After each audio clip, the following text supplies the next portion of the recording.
Google just released an exciting new open source model as part of the Gemma 4 family. It's a 12 billion parameter model that'll fit on a 16 gig device, and in this video, we'll be giving it the full Monty on my 16 gig M4 Mac Mini. So today, Google released the Gemma 4 12B. This is an open source model, which means it's a free AI that you can download and run on your own computer. Now, you don't know this, but I literally just picked up the Mac Mini today, and I bought the 16 gig version because I wanted to see what a small local model could do on small hardware. Now, the 12B parameter model actually sits in between 4 existing family members. It's right above the small E2B and the E4B. These guys can run on your mobile phone. And then it's right below the bigger head honchos, which is the 26B and 31B, which are much more capable, but they're also way too big to fit on a 16 gig device. Now, the rule of thumb with open source models is typically the bigger the better. So these smaller models, they could actually work on your device, but if you wanted to put it into anything serious and just do more than a regular conversation, typically these ones would fall over. So it's always been a struggle for people that have like really small hardware to actually do anything profound at home with local models until apparently this 12B model. So Google is saying that the 12 billion parameter model has very similar performance to the 26 billion parameter model, but the 12B can actually run on a 16 gig device. So if we look at this graph over here, the light blue is the Gemma 4 12B and a dark blue is the Gemma 4 26B. I'm not going to go through all these different benchmarks, but at a high level, they're comparing things like how good is the model at coding, how good is the model at agentic tool calling, which is arguably the most important one, or at least for me, if you want to run it in like a Hermes agent or you want to build like your own kind of multi-step AI workflows.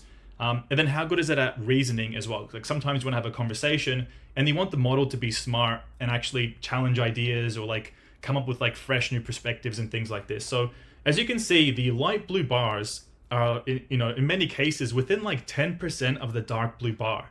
So again, this is a massive size difference for these models. And like I just said, it's typically the bigger, the better. But in this case, there's like something going on that's very special. If we go across to LM Studio, let's just compare the size difference between both of these models. So if you're not familiar with what LM Studio is, I'll drop a link somewhere on the screen right now. Go ahead and watch that if you're an absolute beginner, and then you learn everything that you need to know. But the Gemma 4 26B, this is 18 gigs of RAM that you need. Now, you just want to know that this is just to get the model onto your device. If you want to have a conversation with the model, which obviously you do, you want it to code for you, you want it to write stories and blog posts or whatever for you, this 18 gigs is just the beginning. You're going to actually have more capacity in your RAM to run a conversation as well. So if we now compare this to the Gemma 4 12B, let's open this up, and you can see here it's 7.56 gigs. This is insanely small. And just to flash the Mac Mini, this is an M4 with 16 gigs of RAM. So I've already downloaded my model onto my device, but if you haven't done this already, you will see a download button over here. And before we just use this in chat, I'm going to go back into the main interface. So now let's click on to select and load a model. Before we just click the dynamic load, I actually want to flick this manual setting on. Then I want to click this and I want to speak about something. Because we just downloaded the model and it said it was 7.5 gigs, but over here it's already 8 gigs just to load it. And what's actually happening here is this context length thing. So we have a default context length of 4,000 tokens, this is the ability for us to have a conversation with this model. Just to get it into the house, it's 7.5 gigs. Just to wake it up, it's going to be 8 gigs. So really, when Google says you can run this model on a 16 gig device, the only limitation is if we increase this context length, you can see the numbers going up 5,000, 6,000, 7,000, 10,000 tokens. This just means that we can have a bigger conversation. We could run the model through a bigger code base. But as we go up and up and up, we're actually going to see a warning because we're going to go over the total capacity of this device. To run at full context length at 131,000 tokens, we're going to need over 26 gigs of RAM. So that's an important consideration for you to have. Now, I found that a sweet spot, like to try and like limit, ride it on the limit of what you can run this model on your device, is roughly 31,000 tokens. And that's going to take 12 gigs of RAM. Now, even though we have 16 gigs of RAM, it doesn't mean that all 16 gigs are available. There's like 2 or 3 gigs that are taken up by the operating system. So like in order for you to be able to navigate your Mac or your PC, if you are editing a video, if you are watching a video on YouTube, if you're browsing 5 or 10 different Chrome extensions, all those activities actually take up the spare RAM that you have. So you cannot actually max it out. You couldn't even go to 15 gigs of RAM because you would crash your computer. It wouldn't be able to run it. So like, let's say 12 gigs is just on the limit, but also 31,000 tokens is actually pretty small if you want to run it in different AI applications. So let's say you want to plug this into Claude Code, which a lot of people want to do, or into Cowork or into OpenClaw. Typically those harnesses, their base prompt, as soon as you send the word hi, the base prompt that they send with the first message, it's already like 30,000, 32,000 tokens. So if you just loaded up this model and plugged it into your Claude Code, you wouldn't get a response. You'd get an error saying that the model wasn't able to handle the first message, and then you probably get pretty frustrated because you're like, what's going on here? So that's just so you know, 31,000 tokens is probably at its limit, but let's just load it up and let's see how things go. And now as that model loads into memory, I just want to open up the activity monitor on my Mac. And you can see over here, we've just jumped up from about 6 gigs of memory used to now 14.9 gigs of memory used. We're not even having the conversation, but we reserve this space on our RAM to be able to have this conversation. And if you monitor this as we go through, if we were to open up 5 different browsers and start trying to like edit a video on here at the same time, this number would go dangerously close to 16 gigs. We'd hit a lot of memory pressure, and likely the computer would just either close the application that we're using, or it might actually buckle itself and just like we'd have to turn it off and restart it. So let's actually send in our first message. Hi there. There we go. We got some thinking tokens. Hey, how can I help you?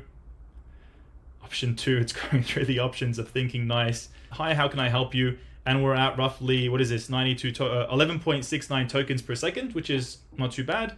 A total of 92 tokens processed. Now, the really cool thing about the Gemma 4 models is that they can process text, image, and audio. So when I'm running on my Hermes agent, I can actually just take natively an audio voice note and just drop it into the chat, or I can drop it in image, and then the Gemma 4 can process it by itself. I don't need to have like another middleman. So let's actually just drop an image into here. This is an example invoice that I pulled from Google, and let's just get Gemma 4 to process this invoice. So some of the image capabilities for Gemma 4 actually state that it's pretty good at OCR, which is what you need if you want to do like invoice processing. And actually one of the use cases that I want for this 16 gig Mac Mini is to do those like basic office admin tasks. So being able to process an invoice when it comes into my email inbox, to extract the key details and then log it in my database, or just log it against whatever tool that I have. Or I really want to get this set up for my email inbox. I get a lot of spam all the time, but I also have like, client work important emails that I don't want to miss in my inbox. So I'm actually going to get this and tweak it so that I can plug it into my inbox. My goal for my next video to make is how do I save at least an hour of my time per week by using a free local AI model. So if you want to watch that, please like and subscribe so you don't miss that video when it comes out. So while we wait for that invoice to be processed, I want to speak about 2 interesting updates to the Gemma 4 12B model. The first is that we no longer have any multimodal encoders. So at a high level, what this means is that the traditional pipeline, if you wanted your LLM to be able to process images or audio inputs, you would first have to send that input into an encoder, so a separate packet, like a separate file that you had to attach on top of your LLM for vision and then one for audio. And it would take the image input, it would translate it into the language so your LLM could understand it, and then your LLM could process it. So this specific setup would add some latency because you had to have an extra file in between the 2 processes. And sometimes things would get lost in translation because this is a separate process and entity to the actual LLM itself. So now apparently what's happening is in the Gemma 4 pipeline, you're removing these encoder layers and you're going directly into the LLM. So whatever that encoder stuff was, it's like built into the LLM now. And this means that things are a little bit faster and a little bit more accurate. Now, I could be a little bit wrong here. I'm not extremely technical, but this is how I understand things to be. Okay, so let's just check the output of this before we go to the second fact. What I really want to care about is subtotal 13, balance 1296, which I think is actually incorrect.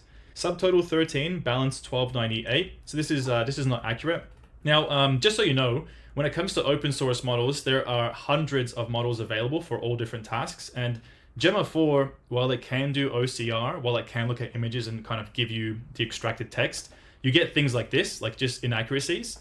And there's actually open source models out there that you can download to your computer that are trained specifically on OCR. So like on being able to extract text from structured documents. And that's literally all they've been trained on. So the actual workflow when you're using AI to do this kind of like office admin stuff is sometimes to run multiple models in parallel. You send the invoice to the Gemma, at the same time you send it to that like OCR model, at the same time you send it maybe to your own script. You have like a Python script that extracts it as well. And then that's how you do validation without needing human in the loop.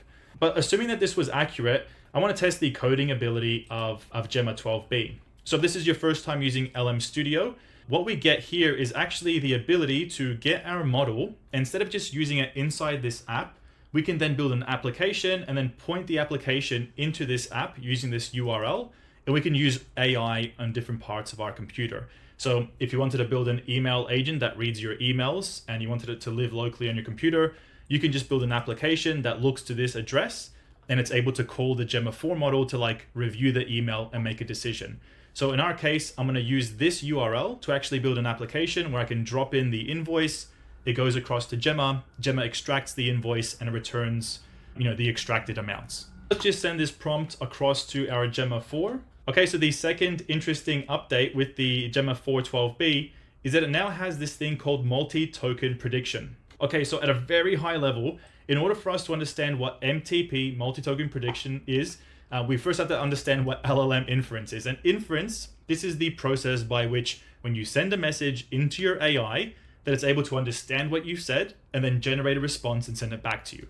So at an absolutely very high level, there's two key stages here. The first stage is when you send in your message into the AI, hi Bart, how are you? The model has to take that message and eat it. And then the second stage, after it eats it and it digests it, it's able to respond back to you or whatever you want to call it. This is the decoding phase. Actually, it's very interesting, this level of like knowing what inference is. This first part, prefill, and this second part, decoding, they rely on two different components of whatever hardware you're using.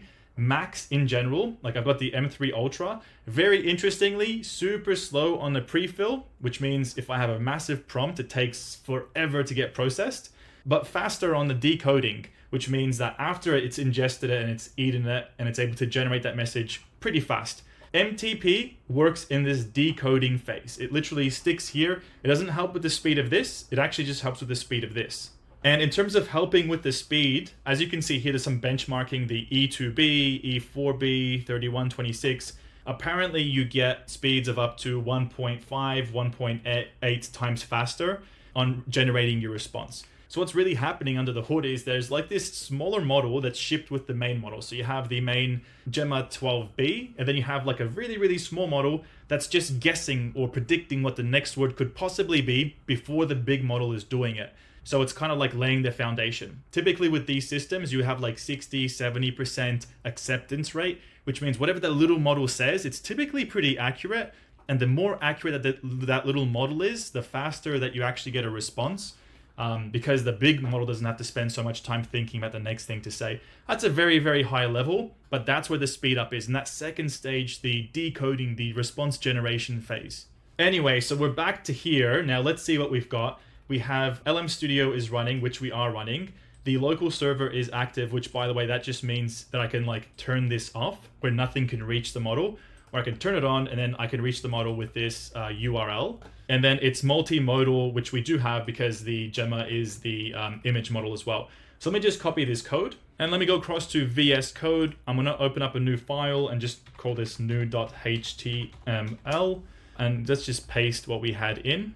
There we go. Let me just save that so it's active. And now let's pop this open in a new integrated browser. So this just means that we can take whatever that HTML was and preview it in real time. So, okay, invoice parser, upload an invoice. I don't really care how it looks, to be honest. Let's just see if this works. So invoice demo, let's upload this. Okay, so we get a preview. Let's parse the invoice. And if we come back into our LM Studio, we can see that we're generating a bunch of tokens. So we've actually sent it across from our application into our Gemma model. And if we come back into VS Code, let's just scroll down. Looks like the process is finished and success. We've received the parsed output of that invoice, but balance due 1296 is actually incorrect anyway. So it looks like it's not really good at OCR, at least right now. So this is still pretty exciting, to be honest. I mean, this is my first model that I'm running on a 16 gig Mac Mini. It's able to process an invoice. It's able to respond and build something with code for me. So if you're just getting into AI, you should definitely try this model. And if you want to see a follow-up, I'm going to have a mini series of just building out other cool things with the 16 gig version. So if you've got a really small device and you want to just stay tuned, make sure to like and subscribe. All right, I'll see you in the next one.